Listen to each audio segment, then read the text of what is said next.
Welcome to Northern Italy for the launch of this car, the all-new Audi Q3. And the Audi Q3 is the oldest vehicle in their lineup. And considering just how red-hot utilities are, this vehicle couldn't come soon enough. So when is it coming to North America? Actually, it won't be here until the second quarter of 2019, late spring, early summer. This vehicle is already here in Europe, and we're in Northern Italy. Just to the north of us is Austria, to the west is Switzerland. Right in the mountains with these gorgeous valleys and peaks. It really is spectacular. So what's new about the all-new Q3? Well, let's go back a little bit. The Q3 that we have currently on sale in North America is built on the old Tiguan platform with the old 200 horsepower Tiguan engine in it.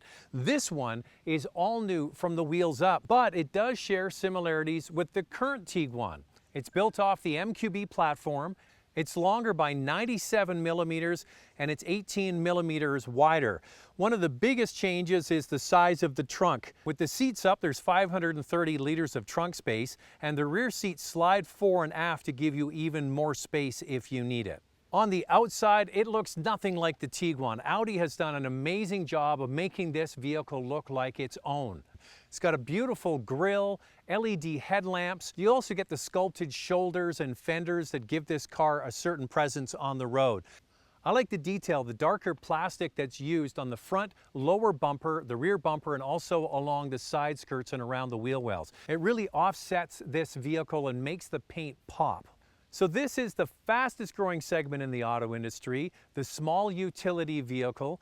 Just a couple of weeks ago, I had a chance to drive the all-new Cadillac XT4, so this would be a direct competitor. It's got a sexy look on the outside. Inside, I think, is class-leading. So this Q3 is absolutely nothing like the old one, and it is such a massive step forward in terms of interior, refinement, and features. As I mentioned, the existing Q3 is basically they took the Tiguan and they warmed it over and made it into an Audi. This really looks the part now, especially with the very avant-garde dashboard that we started to see in the high-end cars like the A8, the A7, and the A6. It's now trickled down into this car. It has the new MMI Touch, which is, yes, a touch screen. There's no longer a controller down here, and I'm kind of mixed about this. I like the old controller because it didn't get the screen dirty, but the graphics and the way this looks, you have to hand it to Audi. This really does look first rate, and it's very quick and responsive. What they've done to trick the eye is they put black panels, high gloss panels on either side of the screen to really stretch the dashboard out and make it look like the screen is actually bigger than it is. In behind the steering wheel, digital cockpit comes in two sizes, a standard 10-inch digital dashboard or the 12.3-inch, and this vehicle actually gets the new configuration for the screen behind the steering wheel. So this is a vehicle that's getting the latest, newest, updated graphics. Then you get into the layout here. I love the Alcantara accent, mimicking the color of this orange one on the outside throughout the cabin, along with the orange stitching on the seats. It really does contrast and pop. Also, right in the middle of the center console is a wireless charging center, which is great. I love that in any new car.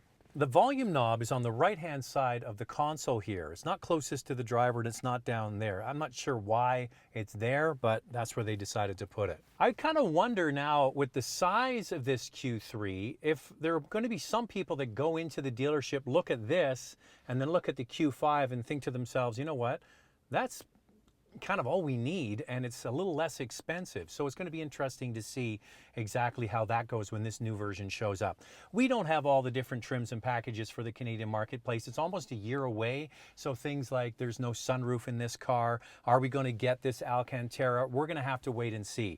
But how it drives, I can confirm the engines that are coming to North America. So wow, first of all, this part of Italy is gorgeous. These roads in northern Italy next to the mountains and Austria and Switzerland, it's just spectacular. I spent 2 weeks here this summer with the family, more in Tuscany and to the south, but this part is just stunning. Really a great place to showcase this new Q3. Now, I have mentioned already, based on the Tiguan platform, but they've done a really good job of making this feel like an Audi, and they are going to come to North America with two different engines. Sort of the price point one will be 190 horsepower, 2-liter turbocharged 4-cylinder engine. And then they're also going to have another 2-liter 4-cylinder with 230 horsepower, so 40 more horsepower. And the torque differs as well. On the 190 horsepower engine, it'll be 236 pound-feet of torque. And on the one I'm driving here today, it's 258 pound-feet of torque. So all of the Q3s coming into Canada will have quattro all-wheel drive as standard equipment, using a Haldex system that's permanently on. And it really does a good job. We are carving through these hills, and I just can't believe how light this car feels on its feet.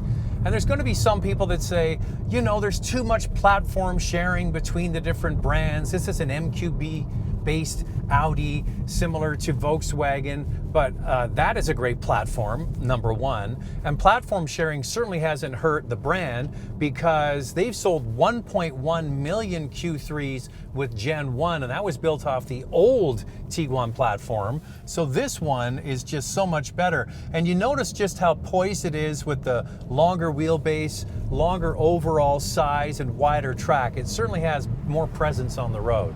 All of the ones that we're driving here today have the 7-speed dual clutch.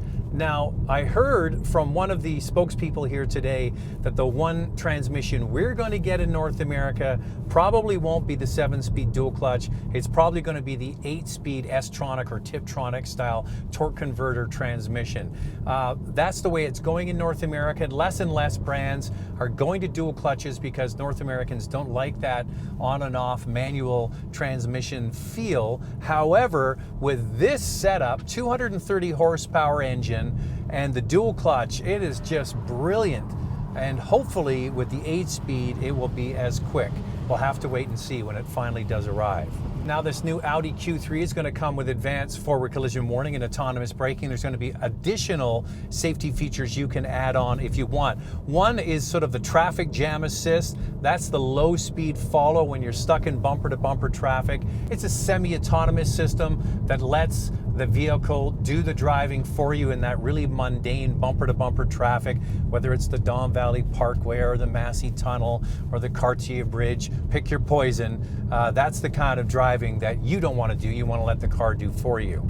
So I've had a chance to drive sort of the newest and the latest in this class of vehicle. The top of the class recently was the XC40, the new Volvo, which is a great product. The new Cadillac came out, the XT4, which is a similar size to this. They did a good job on that one. And now this Q3. We've got to wait a little longer for this to arrive, but I think this one, when you add in, you know, all the in-dash technology, just how light and nimble it feels, 2 willing engines, and great looks on the outside and the inside, I think this one might move to the top of the class. It's going to be interesting to get the final North American version sometime next year. So Audi has gone top to bottom through their utilities now.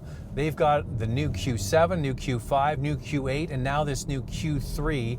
You have to have these vehicles in your portfolio if you want to win in the marketplace. And they seem to have come up with a recipe that the public likes. I wouldn't get hung up on the fact that there's platform sharing inside the Volkswagen Group. You get strengths with that, and that is the research and development that goes into these platforms is so extensive now that you benefit. So they spend billions of dollars and they share it amongst all the different brands, and it's a damn good platform, and it works in this application. Well, Audi certainly seems to have found the formula to get people excited about their brand. Audi now has surpassed BMW in terms of sales in Canada, and when this new Q3 arrives, I think it's going to do really well. First and foremost, it looks great. It's got all the right bulges and all the right sweeping lines in all the right places on the inside, all the latest advanced technology that people are demanding these days in a nice size vehicle. So a little bigger than the previous unit, now available with 2 engines. So we don't have pricing yet. Audi says look at the current model Q3 and the competitors to see where this vehicle will land. You'll see sort of generally what the prices are. We have to wait just a little bit longer. The good news is when we get this new Q3, it's totally different than the first version. It should be coming the second quarter of next year.